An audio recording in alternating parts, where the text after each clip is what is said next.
The ink was still wet on the contract when Zelda Morgan realized she had just signed away her freedom to a man who collected debts like other men collected horses. She stood in the dusty office of the Las Lunas, New Mexico Land Company, her hand trembling as she watched Cornelius Blackthorne fold the paper with deliberate precision. His thin lips curled into something that might have been satisfaction or hunger. She could not tell which. The year was 1878, and the summer heat pressed against the windows like an unwelcome visitor, making the small room feel even more suffocating than it already was. Her father's debts had become hers the moment he died 3 months ago, and the $500 she owed might as well have been $5,000 for all the chance she had of paying it back. "You understand the terms, Miss Morgan," Blackthorne said, his voice smooth as oil on water. "You work at my saloon until the debt is paid, with interest, of course. Should take you about 7 years, given your father's proclivities and the additional fees." 7 years. Zelda was 22 years old, and 7 years stretched before her like a prison sentence. She had signed because the alternative was worse. Blackthorne had made it clear that if she did not accept his offer, he would see her thrown in jail for the debt, and everyone knew what happened to women in territorial prisons.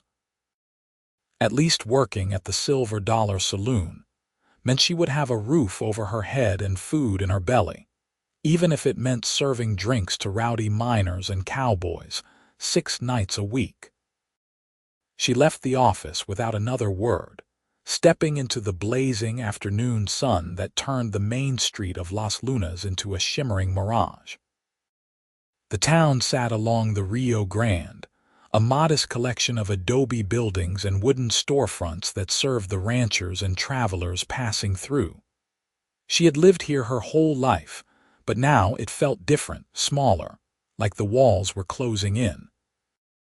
The Silver Dollar Saloon stood at the corner of the main street, its painted sign already peeling from the harsh New Mexico sun.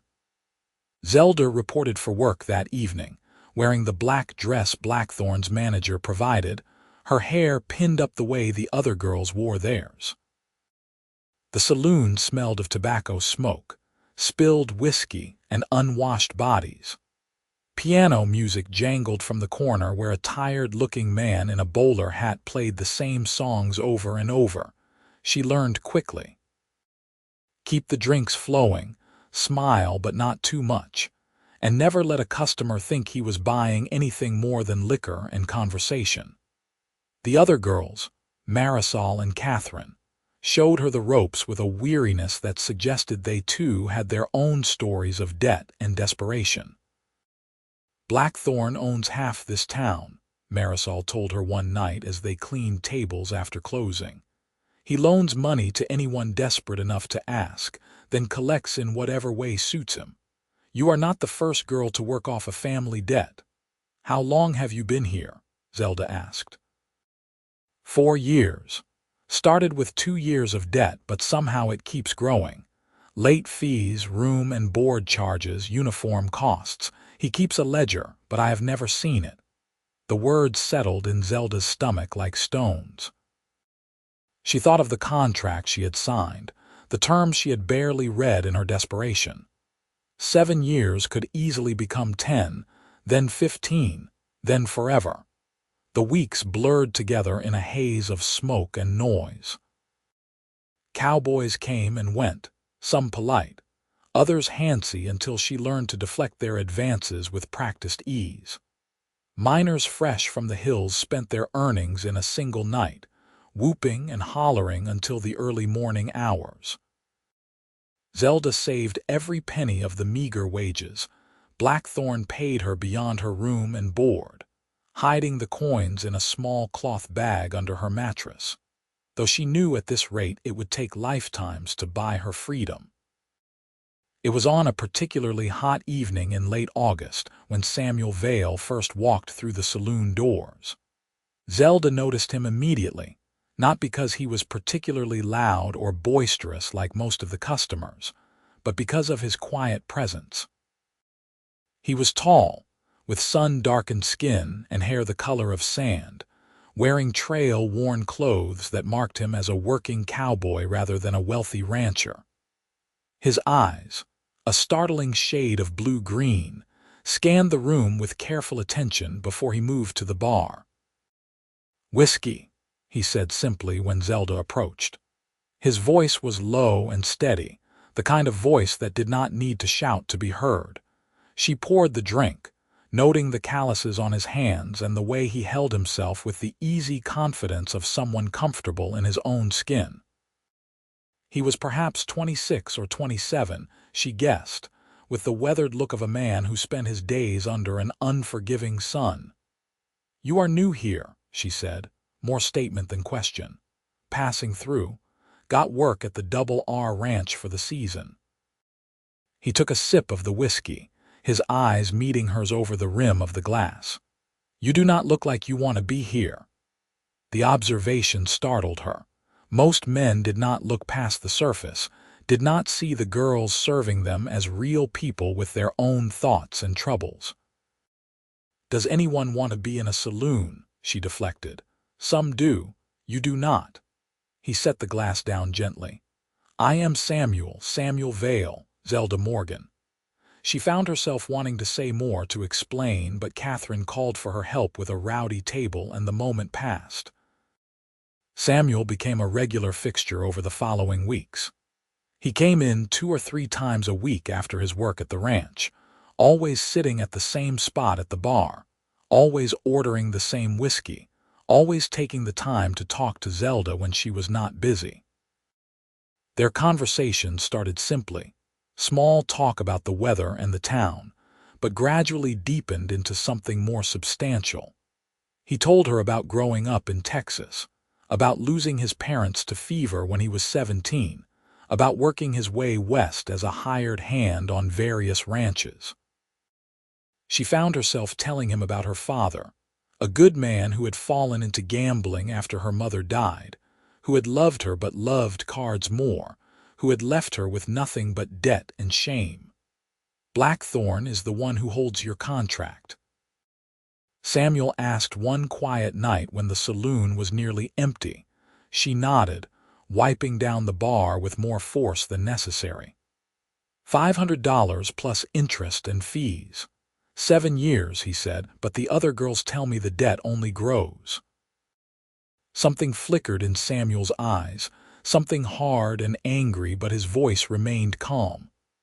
"That is not right. That is not how honest business works." "Honest business," Zelda repeated with a bitter laugh. "There is nothing honest about it, but what choice did I have? It was this or prison, and we both know what happens to women in prison." Samuel was quiet for a long moment, turning his glass in slow circles on the bar top. "There are always choices. Sometimes we just cannot see them yet." She wanted to believe him, wanted to believe that there was some way out of this trap Blackthorne had set for her, but hope felt like a luxury she could not afford. Hope hurt too much when it was crushed. As September arrived and the oppressive heat began to ease into cooler autumn temperatures, Zelda found herself looking forward to Samuel's visits with an anticipation that both thrilled and frightened her. She had been in Las Lunas her whole life, had known plenty of cowboys and ranchers and miners, but none of them had ever looked at her the way Samuel did, like she was someone worth knowing, worth listening to, worth caring about. One evening he came in with dirt still on his clothes and exhaustion in his eyes. "Long day?" she asked, pouring his whiskey without being asked. "We lost 20 head of cattle to rustlers last night. Spent all day tracking them, but they had too much of a head start." He rubbed his face with both hands. "Bosses talking about hiring guns to patrol the property. That sounds dangerous. Everything out here is dangerous." He looked at her with sudden intensity. "Zelda, how much do you actually owe Blackthorne? Have you seen the ledger?" She shook her head. "He keeps it locked in his office." "Why?" "Because men like him do not play fair. I have seen it before in other towns. They manipulate the numbers, add false charges, make it impossible to ever pay off the debt. It is slavery by another name. The word hung between them, heavy and true. That was exactly what it was. She wore no chains, but she was bound just as surely as if she did. "What can I do about it?" she asked, hearing the defeat in her own voice. "I signed the contract. My mark is on that paper. Then maybe that paper needs to disappear." Samuel's voice was quiet but firm. "And maybe the debt needs to disappear with it." She stared at him, not quite believing what he was suggesting. "You are talking about stealing from Blackthorne. He would have you hanged. Only if he could prove it." Samuel leaned closer, his voice dropping even lower. "And only if there was anything left to prove. A ledger can burn. A contract can turn to ash. Without proof there is no debt. He would still know. He would still come after me. Not if you were not here. Not if you went somewhere he could not reach you." Samuel's hand covered hers on the bar top, warm and solid and real. "Come with me, Zelda. When the season ends at the Double R, I am heading to Colorado. There is work up there, good work, and a chance to start fresh. No one knows you there. No one knows about any debt." Her heart hammered against her ribs. What he was offering was impossible, reckless, dangerous. It was also the first real hope she had felt since signing that cursed contract. "Why would you do this for me? You barely know me." "I know enough." His thumb brushed across her knuckles, a gesture so tender it made her throat tight. "I know you deserve better than this. I know you are smart and strong and kind despite everything that has happened to you. I know that when I am not here, I spend all my time thinking about when I will see you again. If that is not knowing someone, I do not know what is." Zelda felt tears prick her eyes. No one had ever spoken to her like this, had ever seen her as anything more than a debt to be collected or a body to serve drinks. "Samuel, you do not have to answer now," he interrupted gently. "Think about it. But know that I am serious. If you want out, I will help you, whatever it takes." Over the next few days, Zelda could think of little else. The idea was mad, completely mad, but it sang through her blood like whiskey, intoxicating and dangerous. She could run. She could be free. But it would mean breaking the law, even if the law itself was unjust. It would mean becoming a fugitive, always looking over her shoulder, always waiting for Blackthorne to find her. And it would mean trusting Samuel completely, putting her life in the hands of a man she had known for barely 2 months.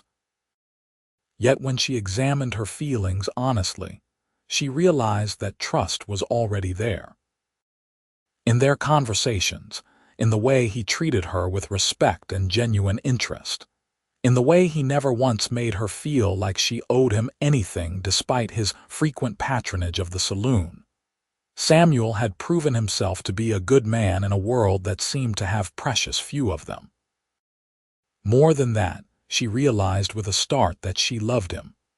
The feeling had crept up on her gradually, disguised as friendship and gratitude, but now it stood before her in full clarity. She loved the way he listened when she talked, the way his face softened when he smiled, the way he saw her as a person rather than a possession. She loved his quiet strength and his sense of justice and the calluses on his hands from honest work.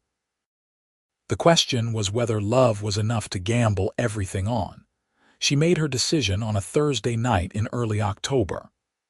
The saloon was busy, filled with ranchers celebrating someone's birthday, and in the chaos, Zelda slipped away to the back room where Blackthorne kept his office. Her hands shook as she tried the door, finding it locked as expected. She had stolen a hairpin from Catherine's room, and now she worked it into the lock with fumbling fingers, the way one of her father's less savory friends had taught her when she was young, a skill she never thought she would need. The lock clicked open. Zelda glanced over her shoulder, heart pounding, then slipped inside. The office was small and neat, everything in its place. She found the ledger on the desk, a large leather-bound book that contained the financial ruin of how many people she could only guess. She flipped through the pages until she found her own name, and what she saw made her stomach turn. The original debt had been $300, not $500, and the interest Blackthorne had calculated was far beyond what any legal rate would be. There were charges for things she had never purchased, fees for services she had never received. By his accounting, she now owed $730, and at the rate he paid her, accounting for all his invented expenses, she would never, ever be free. Marisol had been right. This was a trap designed to hold her forever. Zelda photographed the numbers into her memory, then carefully returned the ledger to its exact position. She had seen enough. Samuel was right. There was no playing fair with a man like Blackthorne. The only way out was to cut through the chains entirely. She found Samuel at his usual spot the next evening. The moment their eyes met, he knew. "You have decided?" "Yes." She kept her voice steady, professional, aware that others might be listening. "I need to speak with you privately." "Walk me home after my shift," he nodded, and the hours until closing crawled by like years.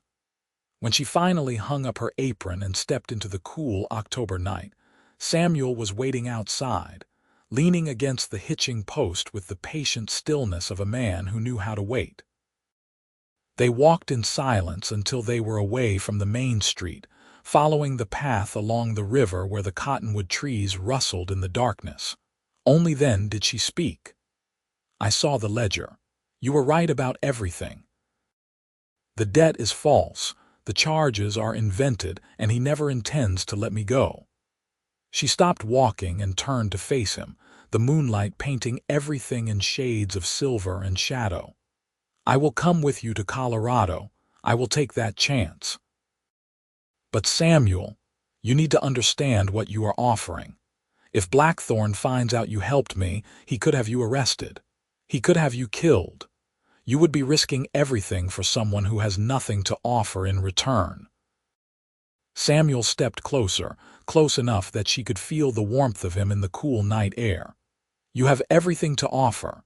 You have yourself, and that is more than enough." He reached up slowly, giving her time to pull away, and cupped her face in his hands. "Zelda, I am not doing this just to be noble or to right a wrong, though those things matter. I am doing this because somewhere between that first night and now, I fell in love with you. Completely. Desperately. The kind of love that makes a man want to tear down walls and fight impossible battles. So when you ask what you have to offer, the answer is simple. You, that is all I want. You, free and happy and safe." Tears spilled down her cheeks, but for the first time in months they were not tears of despair. "I love you too," she whispered. "I think I have for weeks now, but I was afraid to admit it, afraid to hope for anything good." He kissed her then, soft and gentle and full of promise, and Zelda felt something inside her chest crack open, some tight knot of fear and resignation finally loosening. When they pulled apart, both were breathing hard, foreheads pressed together in the darkness. "We need a plan," Samuel said practically, though his voice was rough with emotion. "The season at the Double R ends in 3 weeks. I will get my pay, and we will need every penny for the journey. In the meantime, we need to get that contract and the ledger." "How?" "Blackthorne keeps his office locked, and even if we could get in, he would notice immediately if they were gone. Not if the whole place burned down." Zelda pulled back to look at him. "You want to burn down the saloon?" "Not the whole saloon, just the office. A careful fire late at night when no one is there, hot enough to destroy the records but contained enough not to spread. It would look like an accident, a lamp knocked over, something like that. Blackthorne would lose his leverage over everyone he has trapped. It was arson. It was criminal. It was also the only way to truly be free." Zelda thought of Marisol and Catherine and all the other girls and men whose names filled that ledger, all of them trapped in the same web of manufactured debt. If Samuel's plan worked, they would all be free. When? She asked. 2 weeks from now. That gives us time to prepare and gives me time to finish up my work at the ranch properly. I will not leave them short-handed in the middle of the season. Even planning a crime, Samuel's sense of honor remained intact, and Zelda loved him all the more for it. They spent the next 2 weeks in careful preparation. Samuel withdrew his savings from the bank in small amounts so as not to attract attention, accumulating enough money to get them to Colorado and sustain them until they found work. Zelda packed a small bag with her few possessions, hiding it under her bed where the other girls would not notice. They spoke rarely at the saloon, maintaining the casual friendliness of regular customer and server, but every glance held volumes. The hardest part was not telling Marisol and Catherine. Zelda wanted desperately to warn them, to tell them to be far from the saloon on the night of the fire, but Samuel convinced her that the fewer people who knew, the safer everyone would be. If this works, they will be free too, he reminded her. No ledger means no proof of debt for any of them. The night they chose was a Sunday, when the saloon closed early and Blackthorne always went home to his house on the edge of town. Zelda finished her shift as normal, said goodnight to the other girls as normal, walked toward her boarding room as normal. But instead of going inside, she circled back through the shadows to meet Samuel behind the general store. He had 2 horses waiting, saddled and ready, with bedrolls and supplies tied behind. "Last chance to change your mind," he said quietly. "I am not changing my mind." She looked at the saloon, dark and silent at the end of the street. "Let us finish this." They approached from the back, where a small window to Blackthorne's office stood just high enough off the ground to require a boost. Samuel made a stirrup with his hands and lifted Zelda up. The window was unlocked, as she had made sure to leave it during her shift. She slipped through, landing softly on the office floor, then moved to the back door and opened it for Samuel. Inside, the office smelled of leather and tobacco. Zelda found the ledger while Samuel located the metal box where Blackthorne kept contracts and deeds. He jimmied the lock with a knife, and inside they found not just Zelda's contract but dozens of others, a paper trail of exploitation and false debt. "All of them," Zelda whispered. "We should burn all of them." Samuel nodded. He piled the contracts on the desk, placed the ledger on top, then carefully tipped over the oil lamp so it would look like an accident. The oil spread across the desk, soaking into the papers. He struck a match, and for a moment they both stared at the small flame, understanding that once it touched that oil, there was no going back. "Together," Samuel said, and Zelda put her hand over his. Together they dropped the match. The fire caught instantly, flames racing across the desk with hungry eagerness. They had perhaps seconds before the smoke would alert someone. Samuel grabbed Zelda's hand and they ran, out the back door, through the alley, to where the horses waited. He lifted her into the saddle, then swung onto his own mount, and they rode hard out of Las Lunas, heading north toward the mountains and Colorado and freedom. Behind them, someone shouted. A bell began to ring, the alarm for fire. Zelda did not look back.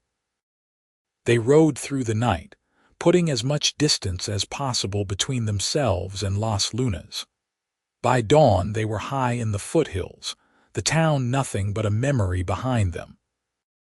Samuel led them to a small grove of pine trees where a creek bubbled over smooth stones, and there they finally stopped to rest.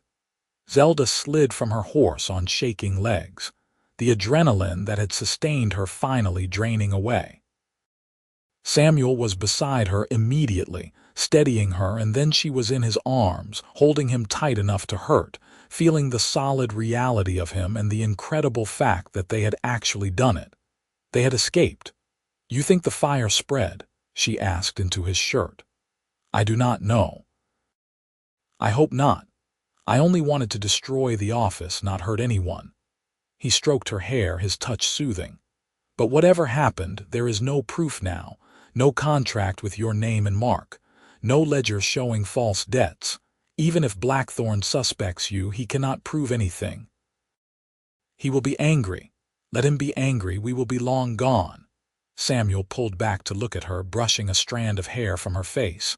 "No more looking backward, Zelda, only forward. We are free now, both of us." The word felt foreign and strange and wonderful. Free. She tested it in her mind, rolling it around like a precious stone, and found that she liked the weight of it. They traveled north for 2 weeks, taking back roads and avoiding towns where possible. At night, they camped under the stars, and Samuel taught her how to make a proper fire, how to hobble the horses so they would not wander, how to read the weather in the clouds. They talked for hours, learning each other more deeply with every passing day, and when he kissed her good night before they retired to their separate bedrolls, Zelda felt her love for him grow stronger and more certain. By the time they reached Colorado, the aspens were turning gold on the mountainsides, and the air had a crisp bite that promised early snow. They arrived in a town called Silverton, nestled high in the San Juan Mountains, where mines pulled silver and gold from the earth, and the economy was booming. Samuel found work immediately as a security guard for one of the larger mining operations, a job that paid well and came with a small cabin on the company property. Zelda found work too, at a respectable boarding house that needed a cook and housekeeper. The owner, a widow named Mrs. Patterson, asked few questions and seemed satisfied when Zelda explained that she and Samuel were engaged and saving money to marry properly. It was not entirely a lie. On their third night in Silverton, as they sat on the porch of the little cabin watching the sunset paint the mountains purple and pink, Samuel took her hand and said, "I know we have not known each other long, and I know we have been through hell to get here, but I need to ask. Zelda Morgan, will you marry me? Will you be my wife, not because you owe me anything, but because we love each other and we want to build a life together?" She said yes before he finished the question, and they were married 2 weeks later by the circuit judge who passed through town. Marisol and Catherine would have loved to see it, Zelda thought with a pang. The ceremony was simple, held in the small church with Mrs. Patterson and her husband standing as witnesses, but when Samuel slipped a plain gold band on her finger and kissed her as his wife, Zelda felt like the richest woman in the world. Their wedding night in the cabin was tender and sweet, Samuel careful and patient as they learned each other in this new way. Afterward, lying tangled together under quilts as the mountain wind whistled outside, Zelda traced the line of his jaw and said, "I never thought I would be happy again after my father died. I thought my life was over, that I would spend forever paying for his mistakes. But you gave me my life back. You gave me everything." "You gave me everything too," Samuel replied, catching her hand and kissing her palm. "Before you, I was just drifting, working one job after another with no real purpose. You gave me something to fight for, something to build toward. You gave me a home, even if that home is just wherever you are." Winter came early and hard to the mountains that year. By November, snow drifted against the cabin walls and the temperature dropped so low that ice formed on the inside of the windows. But inside, warmed by the fire Samuel kept burning and the love they had built together, Zelda had never been happier. She cooked hearty meals with supplies from the company store, sewed curtains for the windows, and slowly transformed the bare cabin into a real home. Samuel came home each night with stories from the mine, and they would eat dinner together, then spend the evening reading or talking or simply sitting in comfortable silence. On weekends, they would bundle up and walk through the snowy town, stopping at the general store or the church social, slowly building friendships with other young couples trying to make their lives in this remote mountain town.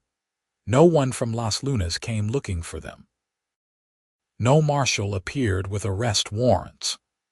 As the months passed, Zelda began to truly believe that they had escaped, that Blackthorne could not reach them here, that the life they were building was real and permanent and theirs to keep. Spring arrived in a rush of snowmelt and wildflowers, and with it came news that made Zelda's heart skip with joy and terror in equal measure. She was pregnant. The baby would arrive in late autumn, the doctor said, and both Samuel and Zelda spent the summer preparing, buying a cradle from a carpenter in town, sewing tiny clothes, choosing names. "What if it is a boy?" Samuel asked one evening, his hand spread across her swelling belly. "Then we name him something strong, James maybe, or Thomas." "And if it is a girl, Rose," Zelda said immediately. "After my mother, she would have loved you, Samuel. She would have been so happy to know I found someone good." "I hope I get to meet her someday," Samuel said softly. "In whatever comes after this life.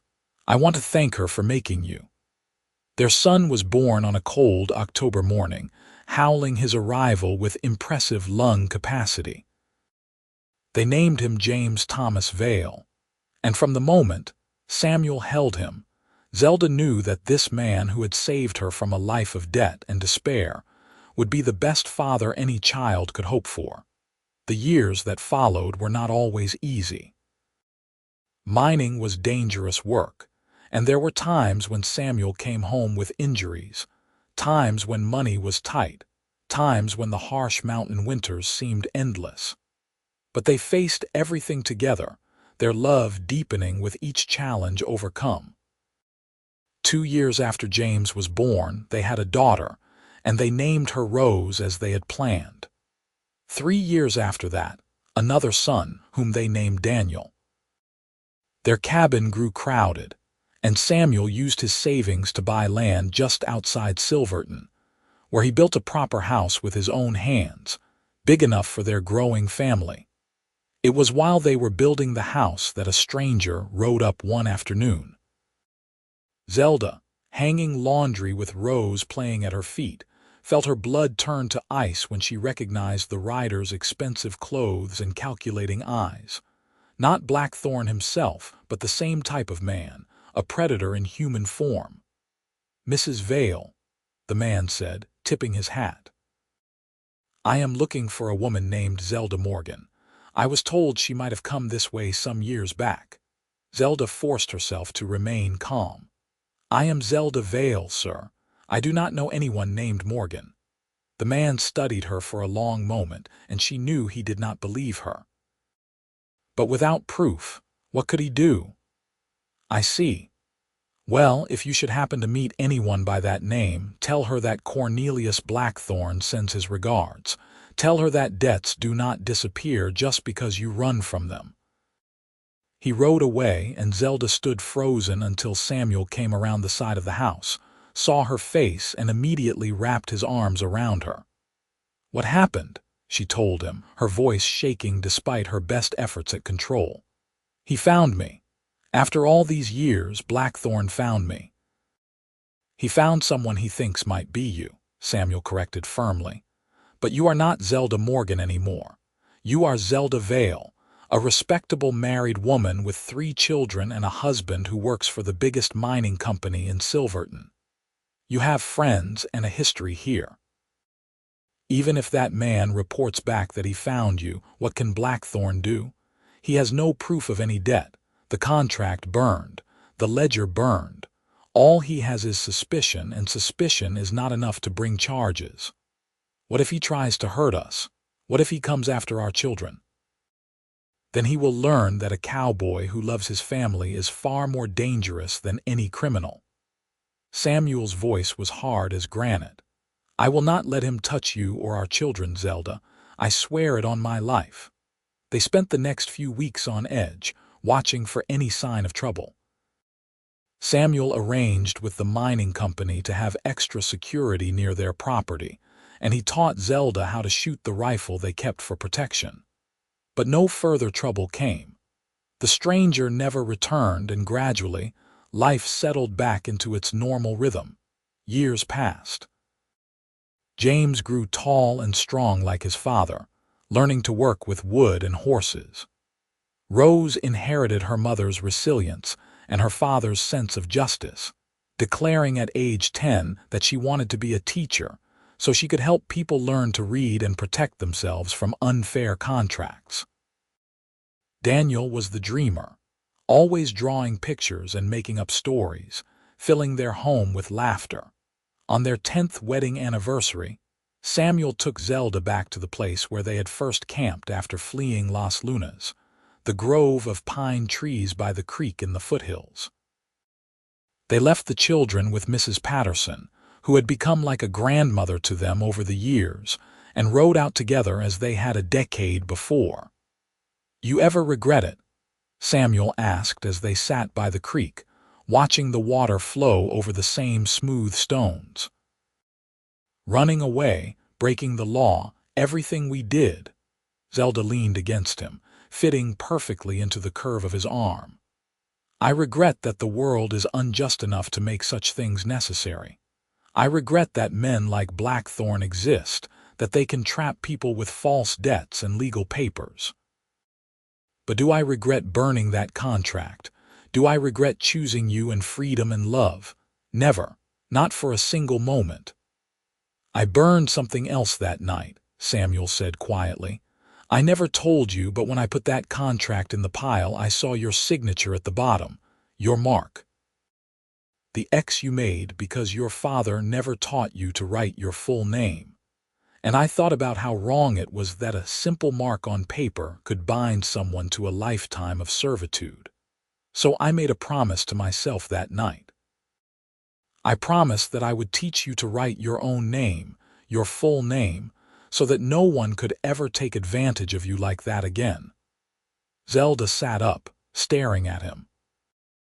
It was true that he had spent many evenings over the years teaching her to read and write, patient and encouraging as she struggled with letters and words.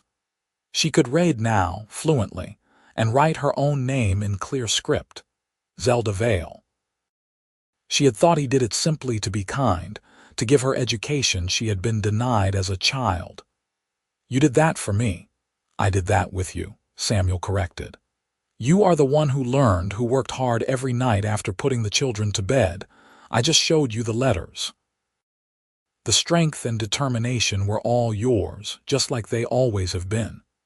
She kissed him then, pouring a decade of love and gratitude into it. When they pulled apart, she said, "I want to write something. Do you have paper?"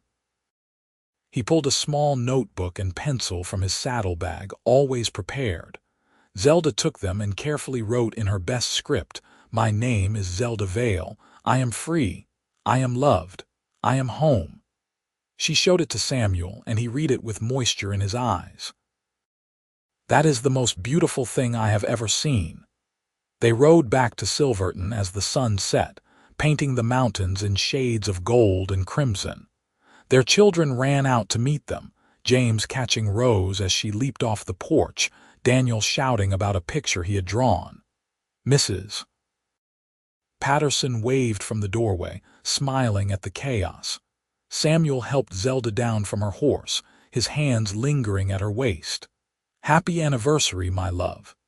"Happy anniversary," she replied, and together they walked toward their home, their children, their life. More years passed in the gentle rhythm of mountain living. James took a job with the same mining company his father worked for, showing the same steady reliability that had made Samuel a trusted employee. Rose went to Denver to train as a teacher, and when she returned, she opened a school for miners' children, teaching them reading and arithmetic and how to protect themselves from unscrupulous businessmen. Daniel became an artist, his paintings of the Colorado mountains selling to wealthy tourists from the east. Samuel and Zelda grew older together, their hair turning gray, their faces weathering like the mountains around them. Samuel retired from the mine when his back began to trouble him, and he spent his days working their land, keeping a small herd of cattle and horses. Zelda kept house and helped with their growing brood of grandchildren, 9 in total by the time she turned 45. It was on a bright summer day in 1898, 20 years after they had fled Las Lunas, that a letter arrived at their house. Zelda accepted it from the postman with curiosity, noting the return address in New Mexico. Her heart began to pound. She waited until Samuel came in from the fields before opening it, needing his presence for courage. Together they read, "Dear Mrs. Vale, you do not know me, but I knew you once as Zelda Morgan. My name is Marisol Reyes, and I worked with you at the Silver Dollar Saloon in Las Lunas. I am writing to thank you. The fire that destroyed Blackthorne's office that night 20 years ago also destroyed the records of my debt, and Catherine's debt, and the debts of 17 other people he had trapped. Without proof, he could not hold us, and we were all freed. I do not know if you had anything to do with that fire, but I have my suspicions, and if I am right, then you saved us all. I wanted you to know that your actions had consequences far beyond yourself. Catherine married a good man and has 4 children. I opened a restaurant in Albuquerque and am doing well. The others scattered, but all of them found better lives than the ones Blackthorne had planned for us. As for Blackthorne himself, he tried to rebuild his business, but word got out about his practices. The territorial governor investigated, and he was arrested for fraud and extortion. He died in prison 5 years ago. I thought you would want to know that he can never hurt anyone again. Thank you, Zelda, for being braver than the rest of us. Thank you for fighting back. I hope you found the happiness you deserved. With gratitude and friendship, Marisol." Zelda read the letter 3 times, tears streaming down her face. All these years she had wondered about the other girls, had worried that her actions might have made their lives worse. To learn that they had been freed, that they had gone on to build good lives, that Blackthorne had finally faced justice, felt like a weight she had carried for 2 decades suddenly lifting. "He is dead," she said to Samuel. "Blackthorne is dead, and the others are free. We did the right thing." Samuel pulled her close, and they stood together in their kitchen, holding each other as they had held each other through so many challenges over the years. "We did the right thing," he agreed, "and we built a good life from it. That is what matters." That evening, they gathered their children and grandchildren together, and for the first time, they told the full story. They told about Las Lunas and the debt and the contract, about the fire and the flight to Colorado, about the fear and the hope and the love that had carried them through it all. The children listened with wide eyes, and when the story was finished, James said, "You were both so brave." "We were desperate," Zelda corrected, "but desperation can make you brave when you have something worth fighting for." "What was worth fighting for?" Little Rose, her granddaughter and namesake, asked. Zelda looked at Samuel, at his weathered face and the love in his eyes that had never dimmed over 2 decades, then looked around at the children and grandchildren that filled their home. "Each other," she said simply. "We were fighting for each other and for the life we wanted to build together. That is always worth fighting for." The years continued their steady march. Samuel and Zelda celebrated their 25th anniversary, then their 30th. They watched their grandchildren grow, and then began to meet great-grandchildren. Their house remained a gathering place for the whole family, a center of love and laughter and stories. Samuel died peacefully in his sleep at age 73, and Zelda mourned him with the fierce grief of someone who had lost their other half. But she did not let the grief consume her. She lived on in the house they had built together, surrounded by family, telling stories of the cowboy who had saved her from a life of debt, and given her a life of love instead. She lived to see the new century turn, lived to see Colorado become a state, lived to see the Wild West they had known transform into something more civilized and ordered. And on a cold November morning in 1905, Zelda Vale passed quietly in her sleep, surrounded by 3 generations of the family she and Samuel had created. At her funeral, Rose, her daughter now gray-haired herself, read from the notebook her parents had carried to the creek on their 10th anniversary, the notebook that had been saved all these years. In her mother's careful handwriting it said, "My name is Zelda Vale. I am free. I am loved. I am home." And she had been, all her days from the moment a cowboy had looked at a woman serving drinks in a saloon and seen not a debtor or a servant, but a person worthy of love and freedom and dignity. He had erased her debt with fire, erased the mark that bound her with ash and smoke, and in doing so, he had given her the greatest gift possible, the chance to write her own story with her own hand, in her own words, on her own terms. That story had been a love story, from the first word to the last, and it was a story worth telling, worth remembering, worth living.